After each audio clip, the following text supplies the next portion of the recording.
So at the ripe age of 21, I walked into a third-year philosophy class called Critical Theory. Now, at the time, I didn't know what the Frankfurt School was. I also wasn't particularly curious about what a bunch of old German men had to say about capitalism and consciousness. All I knew was that the professor was one of the happiest, coolest women I have ever seen. She wore these scarves around her head, these long skirts, and just radiated this beautiful, magnetic, calming energy. And she could silence a 500-seat lecture hall with nothing but a smile. I didn't take the class because I was burning to study Marxist thought. I took it because I wanted to understand what made her glow like that. I walked into that room a stressed out, overachieving perfectionist. And I walked out with a completely different understanding of the world and of myself. I was this textbook overachiever, obsessed with productivity. I was terrified of failure. And for me, ambition wasn't just a drive, it was my entire identity. And looking back at it now, I remember sitting in that class every day, stunned, thinking, how had no one ever told me this? Why had no one taught us to question the systems shaping our lives? That class stayed with me and influenced a lot of my decisions over the coming years. It led me to quit the seemingly prestigious job at a famous South African publishing house because it just completely burnt me out. And it led me to join a hippie commune in rural Nicaragua for a few months, where we completely swore off money. We showered outside, we played didgeridoos around a fire at night. And it also in a way brought me here, speaking to you from the north of Vietnam, as a typhoon rolls in over the city. But now, before you get scared, I'm not here to recruit you to communism. I'm not going to tell you to get dreadlocks and throw away your credit card. Sure, I've dabbled in my fair share of anarchist living. But I also have a bank account, a computer. Hell, I even have a LinkedIn. So this isn't an episode to radicalize you completely. Instead, I want it to be a kind of an invitation for you to question, to rethink, to remember that just because something's always been done a certain way doesn't mean it's right or true or worth holding on to. And it's also not going to be an episode filled with academic jargon. It's just big questions with real consequences. So let's talk about it. Let's talk about ambition, freedom, capitalism, and the revolutionary power of waking up. Welcome back to Lost and Found, the podcast where we're figuring things out in real time together. I'm your host, Carmen Witt, and today we're really getting into it. We're not just getting philosophical, we're getting personal, deeply personal. And I know you can handle it. Why? Because you clicked on this episode. You already have it, that curiosity, that wanting for more. Okay, so what is critical theory? To understand that, we have to go back, just for a moment, to 1920s Germany. A group of intellectuals and philosophers were watching the world fall apart. It was between wars, rising fascism, and this increasing dominance of capitalism. They started asking some of the biggest questions humans can ask. Why does oppression keep reinventing itself? Why doesn't more progress lead to more liberation? And why, even in a time of economic growth and supposed freedom, do people feel so alienated? So this group came to be known as the Frankfurt School, and their project was really simple, but radical. They wanted to use philosophy, sociology, psychoanalysis, and art to critique not just what society was doing, but how it made people feel.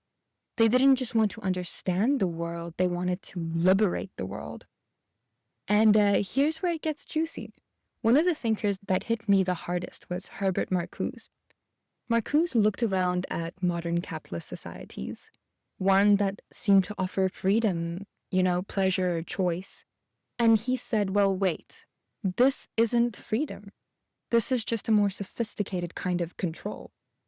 He believed we were living under something that he called the performance principle.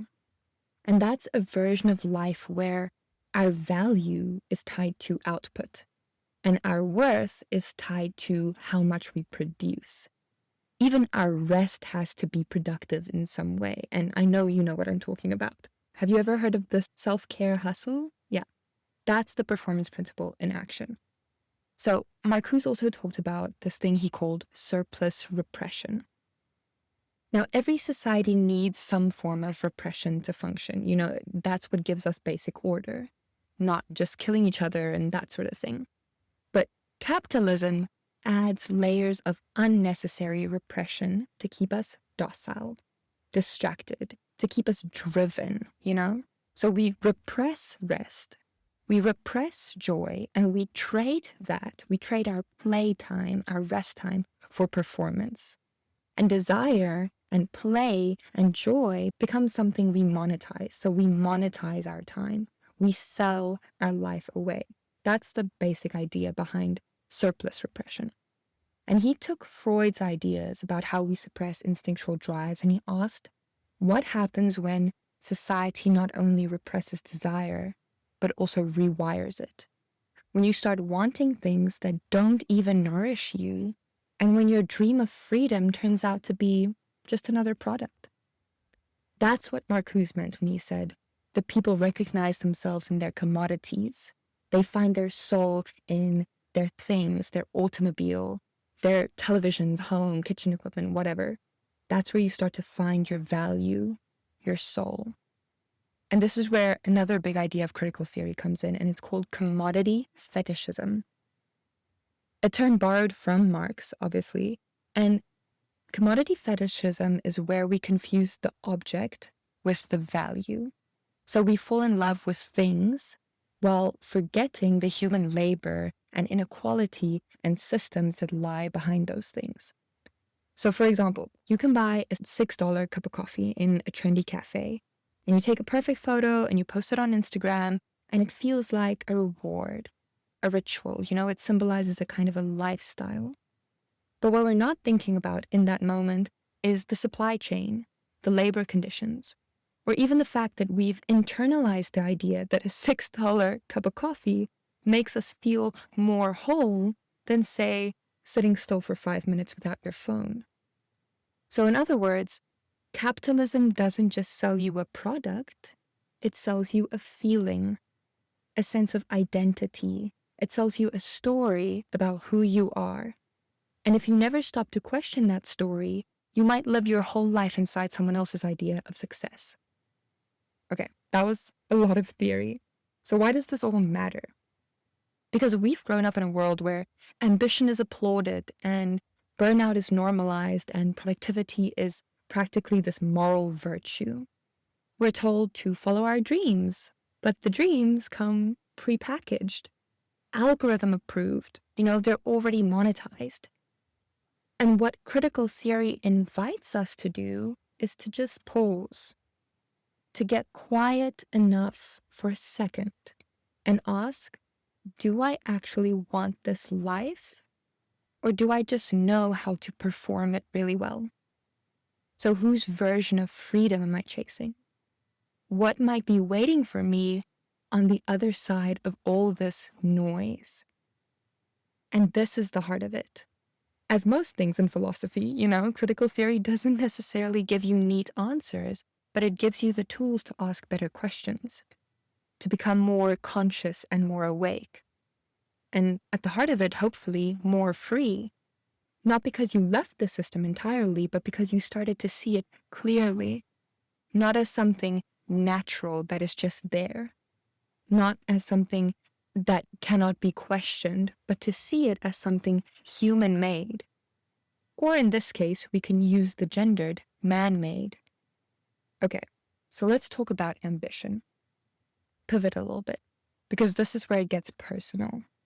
And if you're anything like me, or honestly, like most of us trying to make sense of our 20s, you were probably raised to believe that ambition is the ultimate virtue, that striving means growth, and that success means worth. And please don't get me wrong, I still believe in ambition. But ambition for me now looks very different than what it did a few years ago. But wait, okay, more on that later. First, let's think through how ambition under capitalism becomes distorted. Because it starts off pure, right? I believe we're all born with inherent beautiful ambition. I think it's part of human nature. Evolutionarily speaking, it is part of our DNA. I mean, just look at the history of humankind. We built cities. We figured out how to fly, how to get ourselves into space. We invented the printing press, and we write books, and we paint, and we sculpt, and we sail across the oceans. But what's at the heart of that ambition?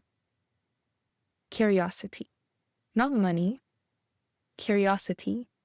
It's this pull to make, to build, to move, to contribute, to survive. And that's deeply human, and I think really beautiful. And we see this in little kids too.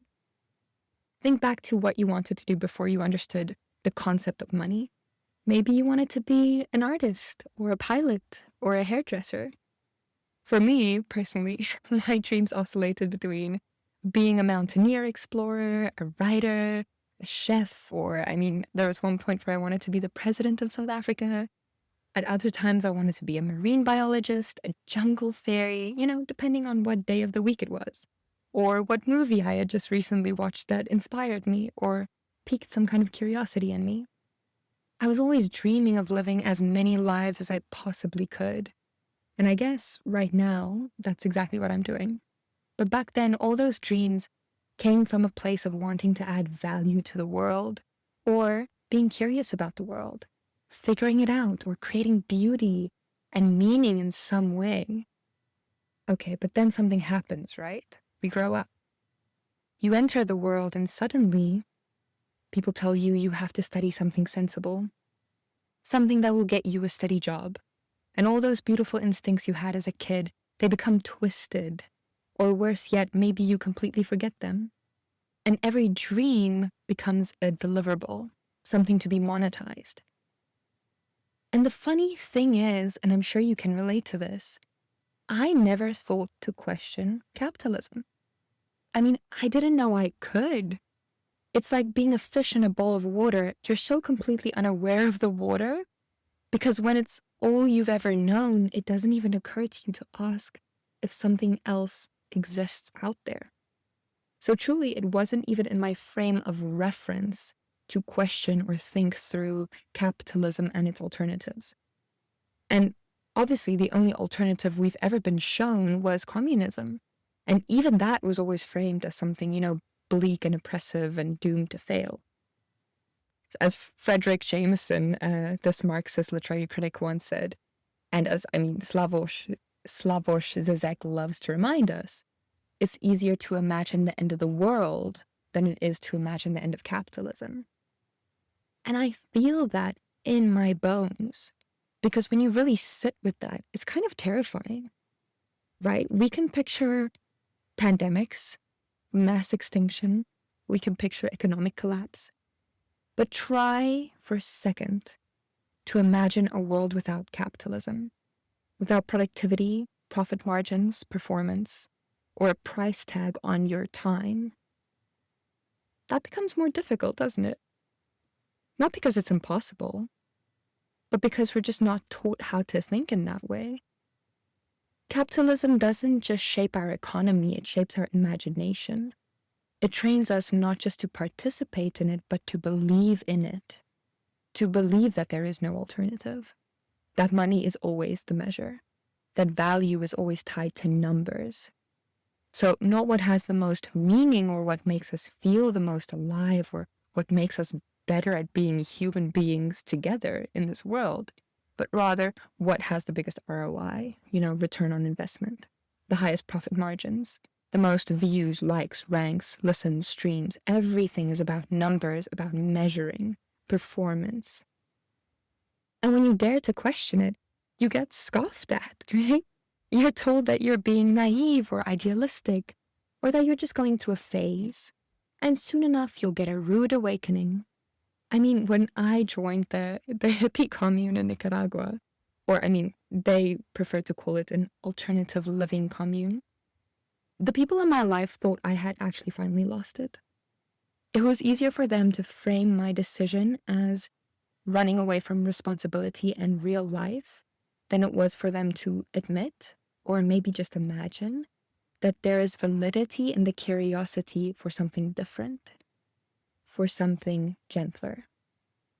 And some people, I know, some people thought we were just smoking weed in the jungle and having orgies, when in reality it was just a space to try out a different way of being, of defining your life.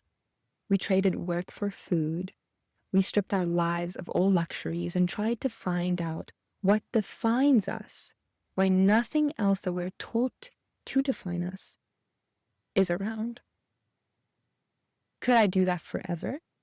No, I don't think so. But it was important for me to do that for a season in my life so that I could give myself the gift of the alternative. And in that, see what I really do want and what I really do value and want to choose for myself. Because before that, it felt like I was living in a machine that kept speeding up, the rat race. And instead of asking, wait, who built this machine and why am I on it in the first place? We just keep running faster. And maybe you've felt that too. Maybe you've looked around at the options, going to work, spending hours and hours of your life doing something that feels dull and meaningless to make some other person or some corporation richer. And then you come home and you meal prep. Maybe you work out, you scroll on your phone for a while, you binge Netflix. And at some point you ask yourself, is this just how life is? Is this what it means to be an adult? Because we can picture burnout and the end of the world, but picturing a different life, something slower, gentler, something that doesn't require us to earn our worth every single day, for some reason that feels radical, taboo almost. And yet, that's the inner work we have to do if we want a freer life. Not just resisting the oppression of a system built to make a select few wealthy, but also questioning those systems that we have internalized. The one that tells you that rest is a weakness, that joy needs a purpose, that ambition only counts if it's scalable. And if we want real freedom, we have to start with our imagination, what we imagine to be possible. Because imagination, I'm learning, is political. Okay, so now we've talked about the system, right? We've started thinking through how we can step back. We talked about the performance principle. We talked about the rat race. But how does this elaborate system actually work? And how does it keep us running in circles on this treadmill, in the rat race, without us even realizing that we're on it? So this is what Herbert Marcuse was getting at when he talked about the performance principle. This subtle but relentless drive to prove our worth through output and performance. Because capitalism is not enforced with whips and chains. It is enforced with praise, with promotions, hustle culture, money, likes, status, with the deep internalized belief that doing more makes you more. It's the voice in your head that says, if I'm not producing, am I even valuable? And it's what makes rest feel like laziness. You can't reclaim your time if you still believe your time is only worthwhile when it's being optimized. And you can't rest guilt-free if you still think rest is something you have to earn. And even when you do recognize all of this, even when you're awake to it, it's still so hard to escape because the system has practical mechanisms to keep you hooked, right? So let's talk about those practical mechanisms. Marcuse said that one of the ways capitalism keeps us stuck is by constantly making us need more, want more. Because things get more expensive, inflation rises, there's always a new model, a better version, the latest iPhone, the new car, the upgraded lifestyle. What we have stops being enough because we're constantly shown what we lack. And the solution is always the same, make more money, work harder, stay in the game. And it's never just about survival, it's about status. It's about signaling, We don't just buy things, we buy meaning. That's commodity fetishism in action that we talked about earlier. And I know it's a term that sounds academic, but it's actually so simple.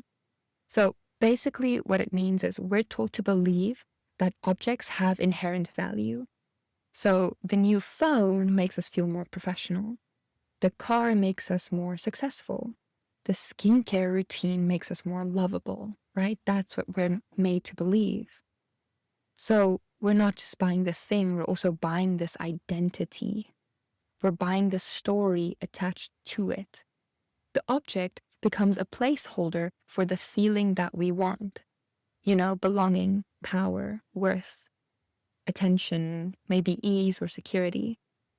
So capitalism sells us those feelings through things, but the things can never actually give us those feelings because the finish line is always being moved. So we run faster, we hustle harder, we try to catch up to a life that's been designed to stay just out of reach. And here's the part that hurts. Sometimes we know it's happening and we still keep running. Because it's not just about what we're taught to want. It's also about what we're taught to fear. Because we fear falling behind, right?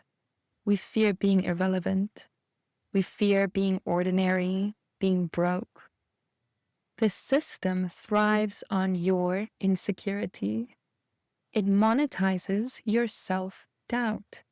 And it teaches you that enough is always just one purchase, one milestone, one personal brand refresh away.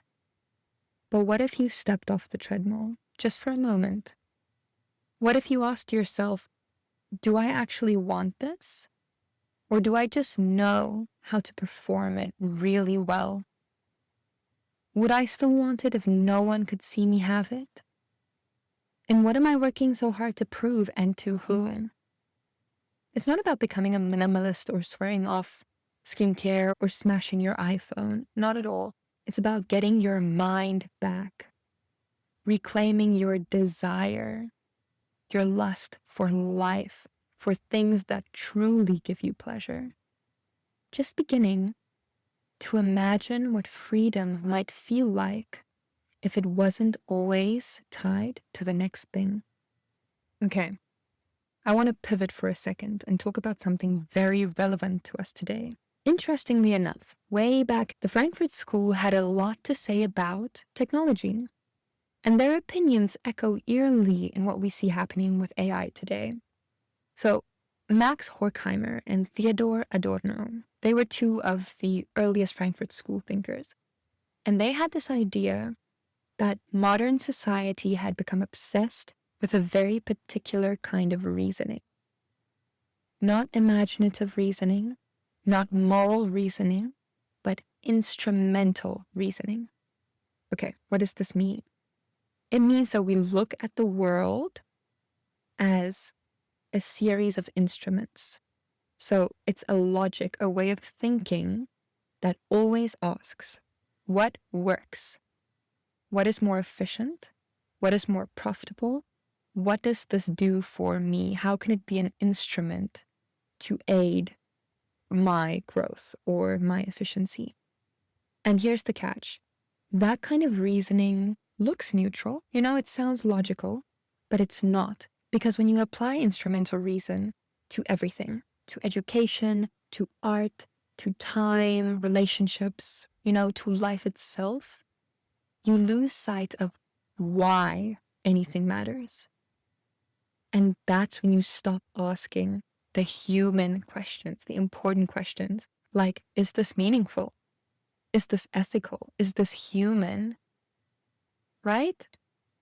Okay, but what does this have to do with technology? Marcuse believed that technology can be a very powerful tool of liberation because it frees up our time. He imagined a world where automation and innovation would reduce labor, so it would make us have to work less, it would free up our time, and in that way it would make more space for pleasure and creativity, connection, contemplation, play, and it would make life for humans better and more livable. So he thought that machines would do the work and then humans could just live. But what actually happened? The opposite.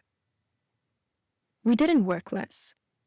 We just worked more efficiently, more rapidly, more relentlessly. So instead of buying back our time, we sold it again, but now we had better tools for hustling and worse boundaries for living. So let's think about AI for a second. AI could have given us so much more time, more space to dream, more space for stillness, because it makes us do things that are sometimes menial tasks a lot quicker. But instead, what it gave us was just a faster way to produce way more noise, more content and more versions of the same thing. And now we're expected to create more in a week than previous generations did in a whole year. But to what end? It's not like we're enriching the cultural archive. We're not creating new ideas, we're just recycling what's already out there. We're chopping it up into these trend-driven fragments, spinning it into metrics, and just pushing out more and more content, feeding a system that feeds on us. And this is what Adorno and Horkheimer meant when they warned us that technology under capitalism doesn't liberate, it subdues and it controls. Not because it's evil in itself. They weren't against technology. The opposite, actually. But they knew that if we have a technology that is shaped by a logic that doesn't care if you're fulfilled in your own life, it just becomes another form of repression. Because this technology, this world we live in, only cares if you're productive. And it's not just the tools, it's not just the external system, it's also the values that we have internalized. And we start to treat ourselves like machines. We optimize our downtime. We are tracking our steps, our sleep, turning every quiet moment into an opportunity to be better. And even in a way, our healing becomes a project. So no, I wouldn't say the problem is the tech. When used correctly, technology really gives us more mediums to be creative. It gives us easier access to ideas, art, and information.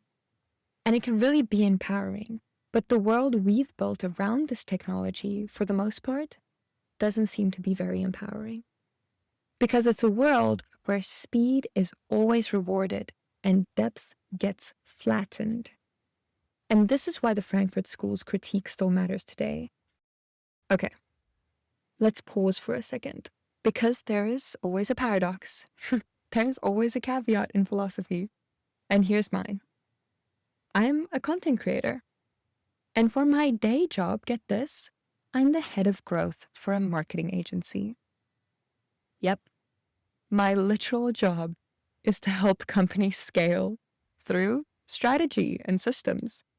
So in a way, my livelihood embodies everything that I've spent the last half hour meticulously critiquing. And here's another confession. I still want to strive. I want to be better. I'm still a very ambitious person. I have hopes and dreams and big goals of building something that matters. So now you're thinking, okay, what now, hypocrite? If awareness alone doesn't set you free, then what does? Because unless you're ready to move into the forest and grow your own food and swear off electricity, you're in the system too. So again, now what? And here's where it gets complicated. Because let me say it plainly, communism isn't the answer for me either. And it wasn't necessarily the answer for the Frankfurt School philosophers either. They were critical of both capitalism and Soviet-style communism. Why? Because in practice, communism, while beautiful in theory, often becomes its own form of domination. Because it tells people what they can wear, what art is allowed, what careers are acceptable.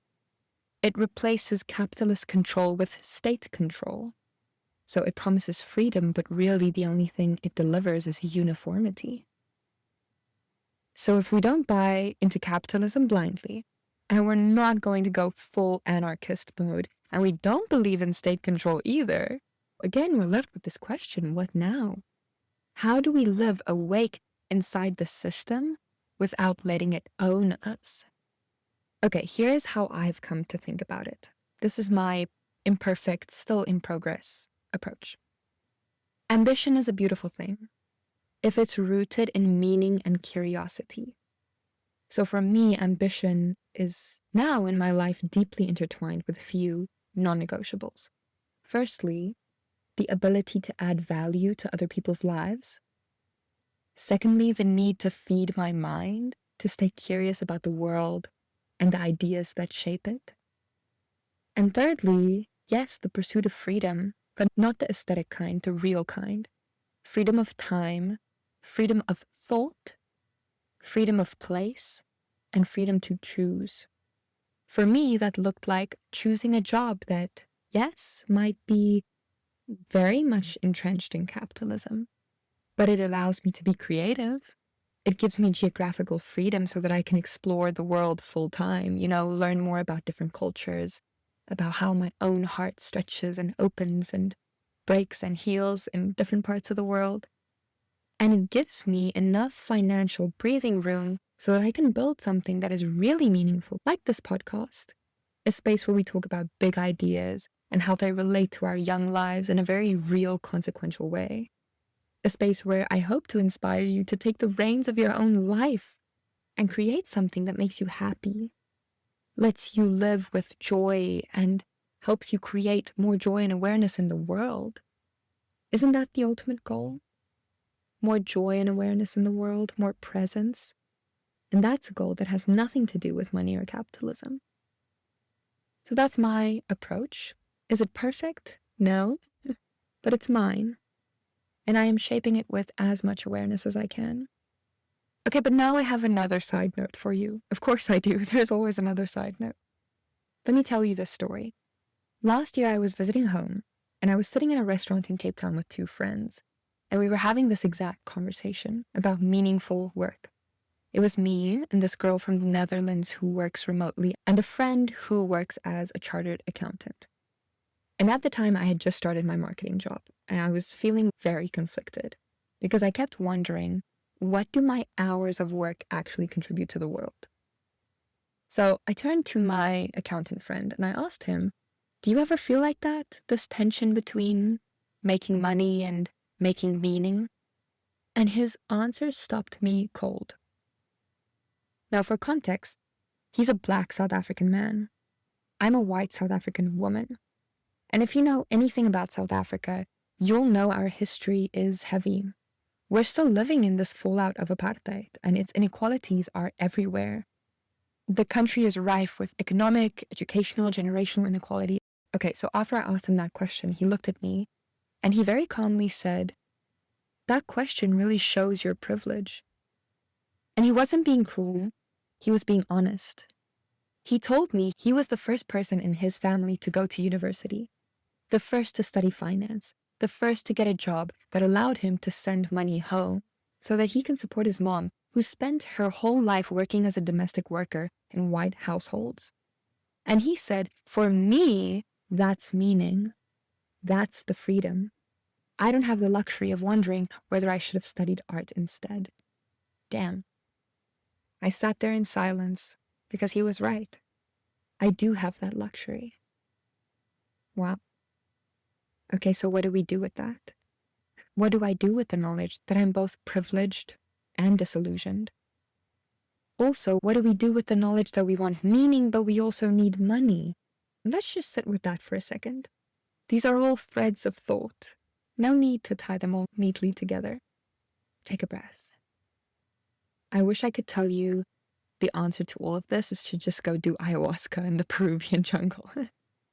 But sadly, there are no neat answers. I guess all there is to do then is the inner work of questioning, of holding the tension rather than trying to solve it. And then we start. We start by choosing work that doesn't erase us, by using what we earn to create things that actually matter to us, by noticing when we're being pulled into performance, by questioning the metrics we're taught to measure our lives by, and by remembering that joy isn't a side effect of success. It quite literally is the point. You don't have to abandon your ambition. What you do have to ask, though, is where is it rooted? Where is it coming from? And who benefits when you never stop to question it?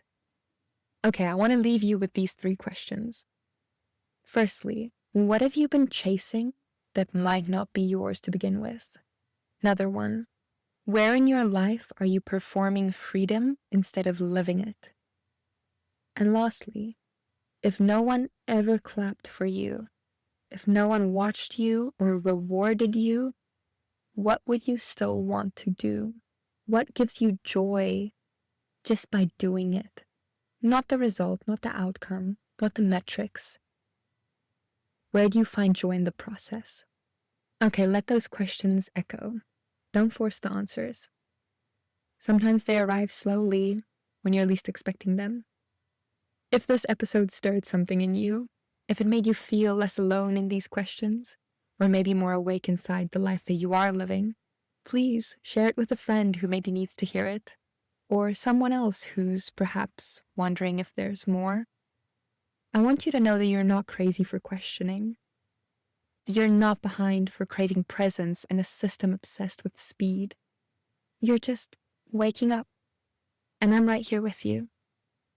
I'm your host, Carmen Vid, and this has been Lost and Found. As always, don't forget to get a little bit lost this week. That's where the magic finds you. Until next time.